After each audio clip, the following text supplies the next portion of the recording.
सभी साथियों को नमस्कार। मैं आपका दोस्त सुनील कालवा एक बार फिर हाजिर हूं आप सभी के सामने एक नई क्लास लेकर। साथियों, चित्रकला के इस क्लास में आज हम पढ़ने वाले हैं DSSB ड्राइंग टीचर के लिए टेस्ट सीरीज़, जो कि 80 प्रश्नों की क्लास रहने वाली है और यह लगभग सभी भर्ती परीक्षाओं के लिए उपयोगी क्लास होगी।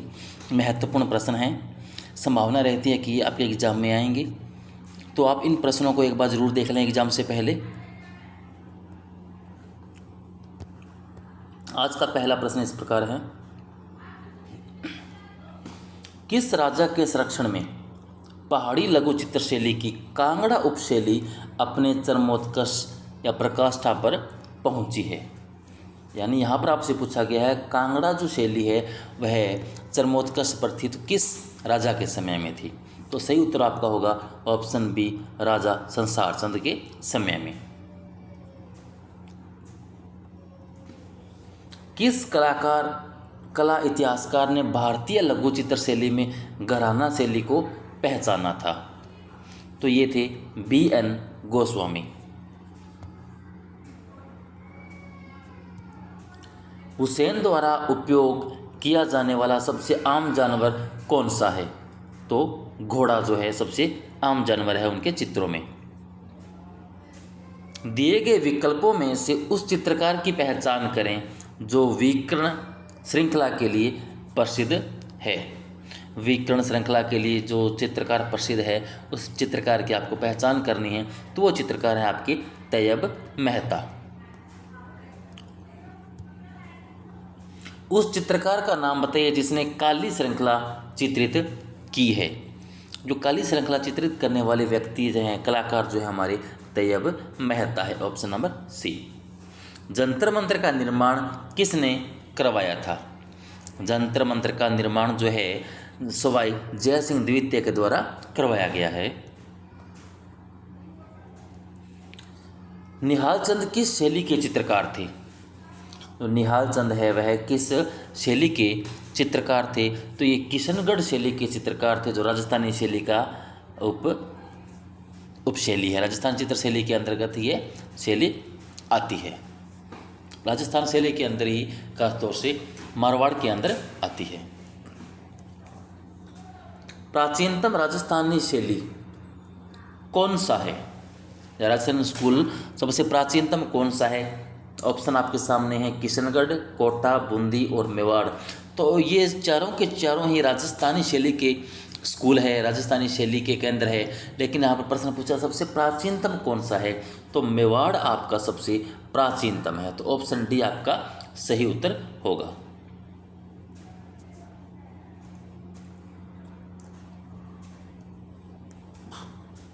उस चित्रकार का नाम बताएं जिसे जहांगीर ने चित्रकला में उत्कृष्टता के लिए नादिर उज जम्मा ने वंडर ऑफ द एज के रूप में सम्मानित किया था। यानी जहांगीर ने किस कलाकार को नादिर उज जम्मा की उपाधि दी थी? आपको उस चित्रकार का नाम बताना है। तो वो चित्रकार थे आपके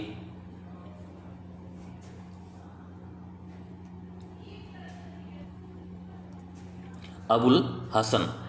अबुल हसन को नादिर उस जम्मा की उपाधि प्राप्त थी, जबकि मंसूर को प्राप्त थी नादिर उल असर की।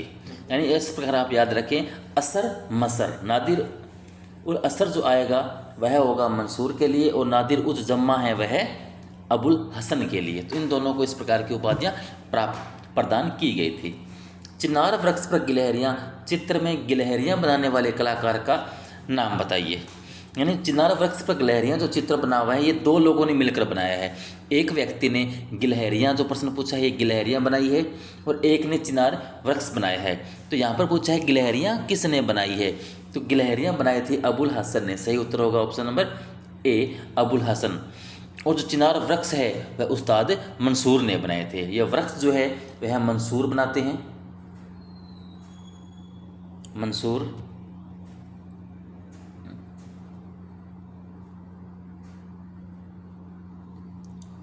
मंसूर जो है ये वृक्ष बनाते हैं।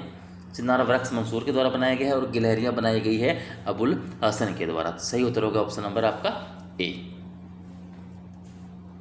थोड़ा लिखने में प्रॉब्लम रहती है, हाथ से लिखते हैं तो तो जहाँ कुछ लिखने की बात आएगी तो आप थोड़ा मैं बोल के बता दूँगा, आप समझने की कोशिश करना। विख्यात कला इतिहासकार और कला समीक्षक आनंद कुमार स्वामी या आनंद केटिस कुमार स्वामी को चित्रों का प्रवर्तक या अध्येता माना जाता है। आनंद कुमार स्वामी को किन चित्रों का अध्येता माना जाता है? तो आपका ऑप्शन नंबर बी सही होगा, राजस्थानी शैली। यानी राजस्थानी शैली की जो खोज करने वाले व्यक्ति थे वो आनंद कुमार स्वामी थे।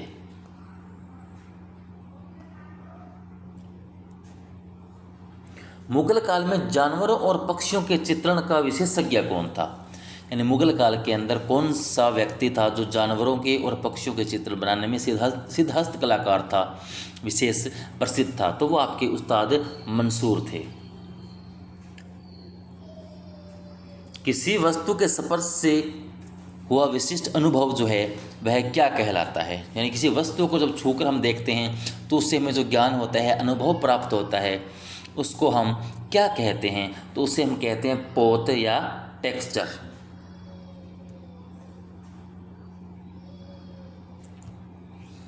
G.N. टैगोर द्वारा निर्मित बाल रूप डांस शीर्षक पेंटिंग किस संग्रह में है? G.N. टैगोर यानी गगनेंद्र नाथ टैगोर के द्वारा बाल रूप डांस एक शीर्षक नाम से पेंटिंग बनाई गई है, वह कहाँ पर संग्रहित है? तो वो आपकी NGMA संग्रहालय के अंदर संग्रहित है, national gallery of modern art. ये NGMA का अर्थ है national gallery of modern art, या इसे लिखें तो नगमा। ठीक है, national gallery of modern art राष्ट्रीय आधुनिक संग्रहालय नई दिल्ली के अंदर ये संग्रहित है। पेरिस के ग्रांड सेलो में अमृता शेरगिल की कृति युवतियाँ किस वर्ष पुरस्कृत हुई थी? तो ये जो है होती है 1932 ईस्वी के अंदर। ऑप्शन नंबर सी आपका सही उत्तर होगा। अकबर के समय तैयार की गई बाबरनामा की एक प्रति सुरक्षित है। कहाँ पर ये सुरक्षित है? अकबर के समय में तैयार की गई थी बाबरनामा, जिसकी एक प्रति जो है किसी संग्रहालय के अंदर सुरक्षित है। तो वो कौन सा है? वह राष्ट्रीय संग्रहालय नई दिल्ली के अंदर सुरक्षित है।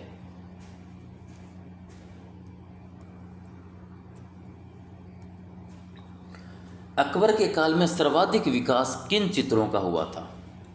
तो अकबर के काल में सर्वाधिक विकास जो है सभी चित्रों का हुआ था। सर्वाधिक विकास हुआ था। महत्व अधिकतम बात करें, अच्छे चित्रों की बात करें तो दरबारी चित्र बने हैं अधिकतम, लेकिन विकास सभी चित्रों का माना जाता है। लेकिन जब पूछें सबसे अधिक या सर्वश्रेष्ठ जो चित्र थे, सभी चित्र वो किसके समय में बने हैं? तो वो बने हैं आपके जहांगीर के समय में। किस चित्रकार के रेखा चित्रों का संग्रह सिंगिंग टाइम नाम से छपा था? सिंगिंग टाइम नाम से किस चित्रकार के रेखा चित्रों को छापा गया था? तो वो आपके आते हैं के हेबर। ऑप्शन नंबर डी, के हेबर के जो चित्र है सिंगिंग टाइम के नाम से छपे थे। Between the spider and the lamp, यानी मकड़ी और लैंप के बीच नामक चित्र की रचना किसने की थी? तो ये चित्र आपका M.F. हुसैन या मकबूल फिदा हुसैन का है। सेलिब्रेशन ट्रिप्टिक को एक्रिलिक में चित्रित करने वाले चित्रकार का नाम बताइए। तो ये आपके चित्रकार हैं तैयब मेहता। सेलिब्रेशन या संथालों का बसंत उत्सव नाम से भी इसका आता है, संथालों का बसंत उत्सव। जो चित्र किसने बनाया था? तो चित्र बनाया था तैयब मेहता ने। और प्रश्न के अंदर एक और बात लिखिए एक्रिलिक, यानी इस बात का पता चला आपको कि चित्र एक्रिलिक में बना हुआ है। मध्यम तान का या मध्यम मान का प्रयोग चित्र में लाता है। मध्यम मान का प्रयोग जो है चित्र में क्या लाता है? तो ये मध्यम मान स्थिरता लेकर आता है चित्र के अंदर। ऑप्शन नंबर ए आपका सही उत्तर होगा। संत कबीर और रैदास को किसने चित्रित किया था? कबीर और रैदास को चित्रित करने वाले व्यक्ति थे उस्ताद फकीरुल्लाह खान।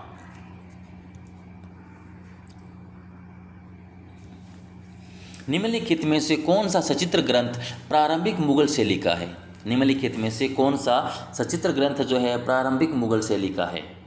तो आप देखेंगे कि दास्तान ए अमीर हमजा जो है प्रारंभिक मुगल शैली का माना जाता है। यानी जब मुगल शैली शुरुआत हुई थी उसी समय से इसका लेखन चित्रांकन कार्य जो है शुरू किया गया था, दास्तान ए अमीर हमजा का।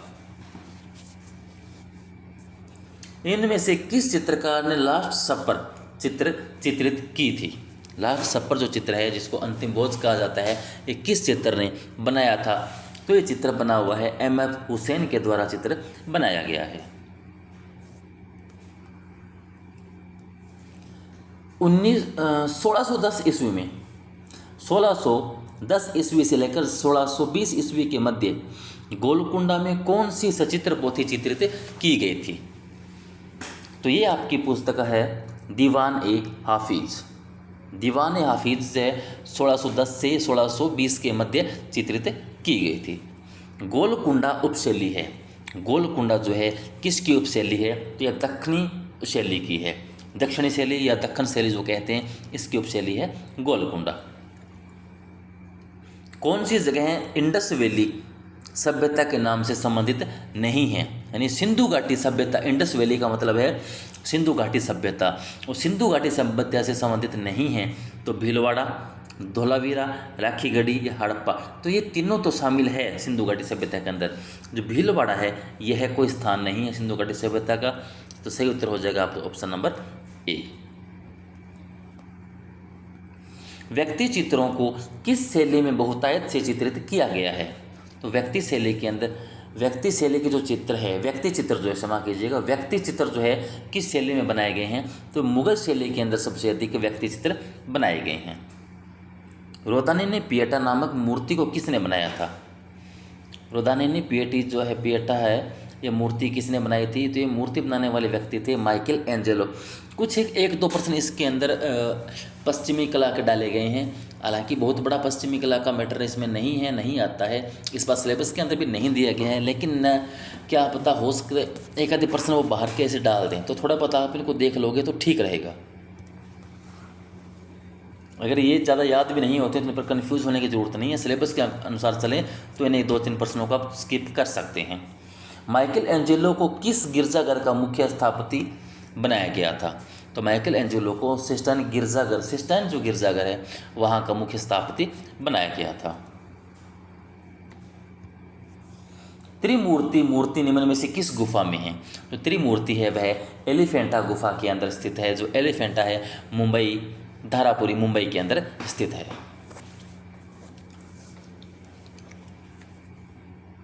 जैन लघु चित्रों की विशेषताएं, जैसे गालों पर आंखों का उभरा होना और कोणीयता, निम्नलिखित में से किस भित्ति चित्र से आई थी? यानी जैन शैली की जो लघु चित्रकला की विशेषताएं आपको देख रहे हो वह किस भित्ति चित्र से आई थी? तो ये एलोरा भित्ति चित्र से देखने को मिलती है।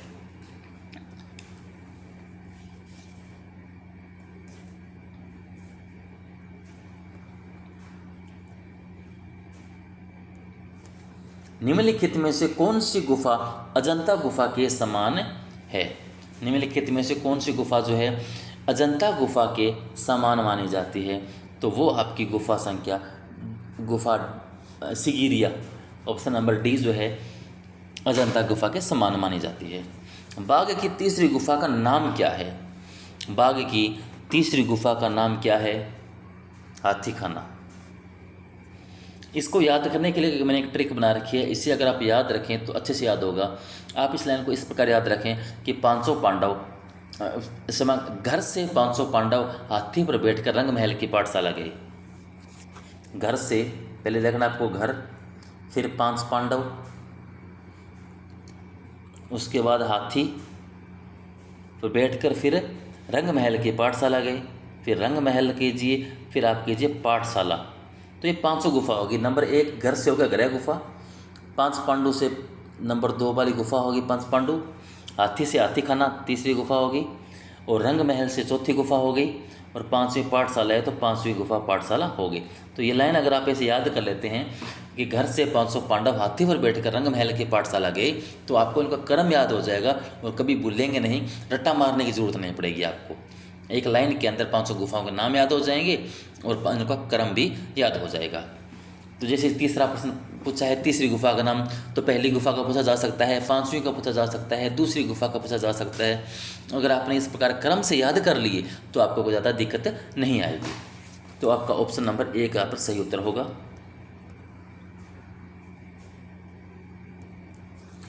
रोम स्थित संगमरमर में निर्मित विख्यात मूर्ति शिल्प मोजेज किसकी रचना है? तो जो मोजेज है वह माइकल एंजेलो की रचना है। कौन से 2 कलाकारों में कुछ महान कार्यों को अधूरा छोड़ दिया था? तो कौन से वो महान कलाकार थे जिन्होंने कुछ कार्यों को अधूरा छोड़ दिया था? तो वो आपके आते हैं लियोनार्डो दा विंची और माइकल एंजेलो। सफुमाटो तकनीक किस प्रसिद्ध पाश्चात्य कलाकार के द्वारा तैयार की गई थी? तो ये लियोनार्डो दा विंची के द्वारा तैयार की गई थी। अजंता गुफाओं की चित्रकारी में से किस चित्रकारी में हाथी भगवान बुद्ध का प्रतिरूपण करते हैं? यानी वो कौन सी एक ऐसी जातक कथा है जिसके अंदर भगवान बुद्ध को हाथी के रूप में दिखाया गया है? तो आपका वो चित्र है चंदता जातक। जो चंदता जातक जो कथा है उसके अंदर भगवान बुद्ध को हाथी के रूप में दिखाया गया है। अजंता गुफाओं की कितनी शैलियाँ मिल सकती है? अजंता गुफाओं में कितनी शैलियाँ मिल सकती है? तो अजंता गुफाओं के अंदर लगभग 20 चित्र शैली आपको मिल सकती है। अजंता गुफाओं की कुल संख्या कितनी है? तो अजंता में कुल 30 गुफाएं हैं। पहले 29 थी, वर्तमान में 30 गुफाएं हैं। पुरातात्विक स्थल लोथल कहाँ स्थित है? जो लोथल है वह आपका गुजरात में स्थित है। भारतीय लघु चित्र शैली की परंपरा कब अधिक फली फूली? जो भारतीय लघु चित्र शैली की परंपरा है वह कब फली फूली? किस समय के अंदर भारतीय चित्रकला ने अधिक विकास किया था? तो आपका 9वीं से लेकर जो 19वीं शताब्दी है उस समय भारतीय चित्रकला अधिक फली फूली थी। यानी 9वीं से लगभग शुरुआत समय हो जाता है उसका जैन शैली से लेकर जब यथार्थ जो हमारा आधुनिक काल आता है तब तक भारतीय लघु चित्र शैली जो है विकसित होती है। उससे पहले जो थी भित्ति चित्रकला थी और उसके बाद आधुनिक काल शुरू हो जाता है। तो बीच का जो टाइम पीरियड था, चाहे राजस्थानी शैली, कांगड़ा शैली, पहाड़ी शैली, मुगल शैली, जैन पाल जो शैली, ये सभी शैलियाँ लघु चित्र शैली के अंतर्गत आती है। तो इनका टाइम पीरियड 9वीं से 19वीं शताब्दी के मध्य था।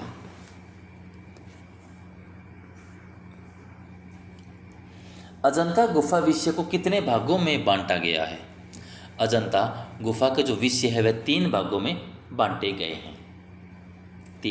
तीन भागों में बांटे गए हैं।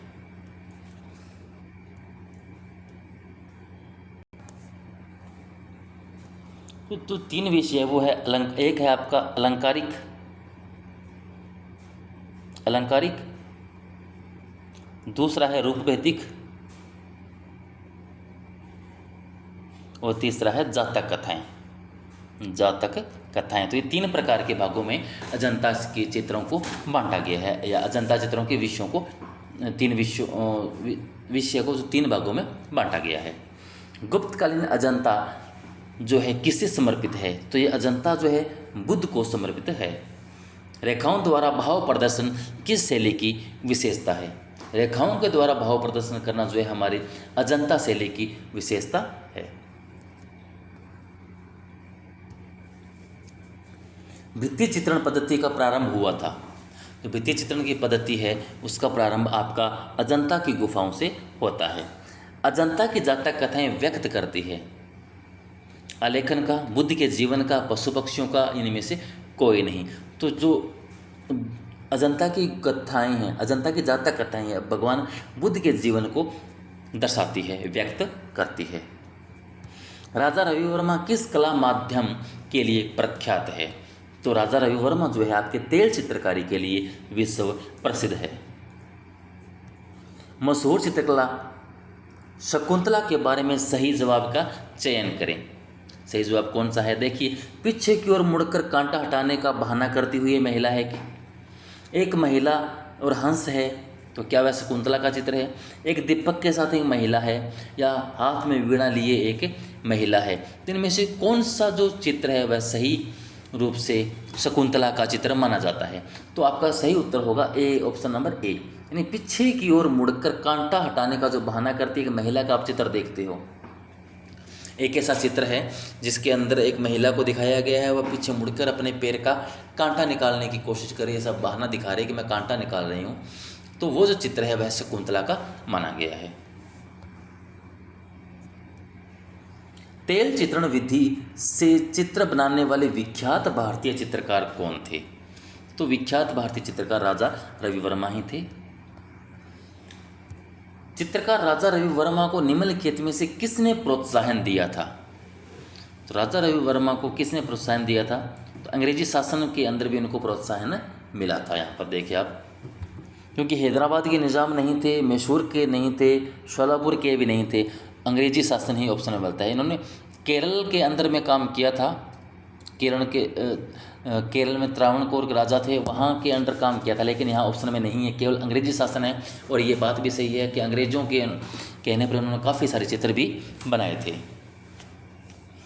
यूरोपीय तेल चित्रण पद्धति में सर्वप्रथम जो चित्रकार कुशल बने वो कौन हैं? तो वो आपके राजा रवि वर्मा ही हैं। किस भारतीय कलाकार ने भारतीय विषयों पर यूरोपीय शैली में चित्र बनाए?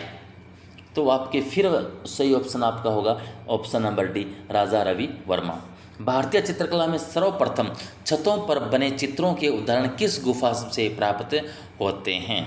तो वो आपके जोगीमारा की गुफा है। सबसे पहले आपको छतों पर बने चित्र आपको यहाँ पर दिखाई देंगे। ऑप्शन नंबर डी आपका सही उत्तर होगा। गुप्त शैली के निम्नलिखित कथनों में से कौन सा कथन सत्य है? आप गुप्त शैली के अंदर देखेंगे तो काफ़ी कथन दिए पड़े हैं, 4 यहाँ पर बातें लिखेंगे, उसमें से कौन सा कथन सही है, इसका उत्तर आपको देना है। गुप्त चित्रकार वर्णनात्मक दृश्यों को महत्व देते थे, बात नंबर 1 है। सारनाथ के बैठे हुए बुद्ध की मूर्ति को विक्टोरिया संग्रहालय कोलकाता में सुरक्षित रखा गया है। गुप्त चित्रकला शैली में आभा मंडल सर्वाधिक उल्लेखनीय विशेषता है। सारनाथ के बैठे हुए बुद्ध की मूर्ति तांबे द्वारा निर्मित है। तो कौन सा कथन सत्य है? तो यहाँ पर देखें कि ये बाकी तीनों ही कथन सत्य नहीं है, क्योंकि गुप्त चित्रकार जो है वर्णनात्मक दृश्यों को महत्व नहीं देते थे, ये बात इनकी गलत है। सारनाथ के बैठे हुए बुद्ध की जो मूर्ति है वो सारनाथ में ही संग्रहित है, कोलकाता में नहीं है। अच्छा, गुप्त चित्रकार आभा मंडल सर्वाधिक उल्लेखनीय बनाते थे, ये बात बिल्कुल सही है। सारनाथ के बैठे हुए बुद्ध की मूर्ति तांबे की नहीं है, बैठे मूर्ति की ये पत्थर से बनी हुई है, तो ये ऑप्शन भी आपका गलत है। तो सही उत्तर आपका होगा ऑप्शन नंबर सी। निम्नलिखित में से किस सम्राट ने धर्म और दर्शन पर अपने विचारों की व्याख्या करने के लिए पत्थर का उपयोग करना शुरू किया था? तो पत्थर का उपयोग करना शुरू करने वाले व्यक्ति थे आपके अशोक।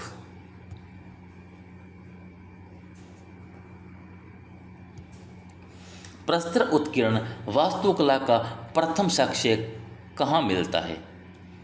प्रस्तर उत्कीर्ण वास्तुकला यानी पत्थर को उकेर कर बनाने जो वास्तुकला है, उसके सबसे पहला उदाहरण आपको कहाँ पर देखने को मिलता है? तो ये आपको लोमस ऋषि की जो गुफाएं हैं, सबसे पहले वहाँ पर इस प्रकार का आलेखन या उत्कीर्ण देखने को मिलता है। पूर्वी भारत में शुंग साम्राज्य के संस्थापक और पहले शासक कौन थे? तो वो आपके पुष्यमित्र शुंग जो थे पहले और उनके संस्थापक थे। गांधार शैली की मूर्तियों पर प्रभाव है, जो गांधार की शैली की जो मूर्तियां हैं इस पर जो प्रभाव नज़र आता है, विद्वानों का मानना है कि यह प्रभाव यूनान का है, यानी यूनानी शैली का जो प्रभाव इन पर देखने को मिलता है। फ्रेस्को का अर्थ क्या है?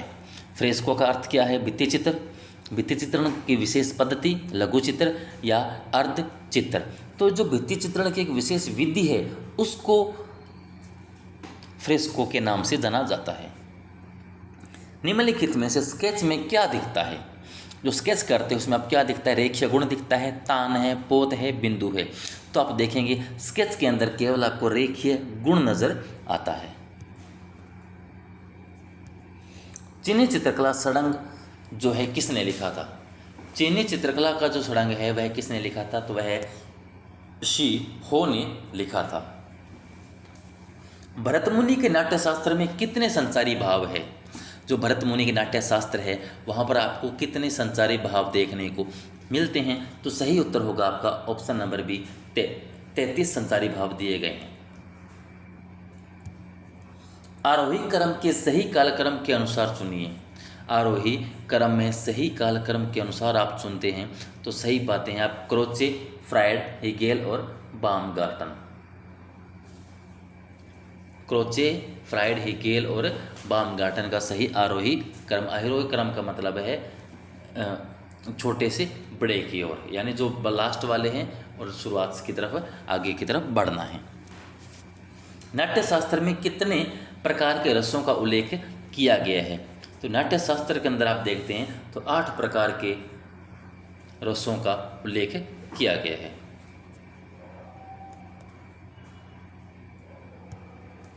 सबसे पुरानी ज्ञात कृति कौन सी है? तो सबसे पहले जो ज्ञात कृति है वह भीमबेटका पेट्रोग्लिप्स को माना जाता है, यानी या अजंता, बादामी, ये जो गुफाएं हैं आप देख रहे हो, और एडकल जो गुफा है, इन सबसे प्राचीन जो गुफा है वह सब आपकी भीमबेटका है, क्योंकि भीमबेटका प्रागैतिहासिक काल की गुफा है और सभी बाद की गुफाएं हैं। तरासे गए चमकीले पत्थरों के औजार कहाँ प्रयोग किए गए हैं? तरासे गए चमकीले जो पत्थर है वह आपको नवपाषाण काल में देखने को मिलते हैं, तो ऑप्शन नंबर सी आपका सही उत्तर होगा। 1860 ईस्वी में भारत के प्रथम पुरातत्व निदेशक कौन बने थे? तो प्रथम पुरातत्व निदेशक जो आपके बनने वाले व्यक्ति थे कनिंघम थे।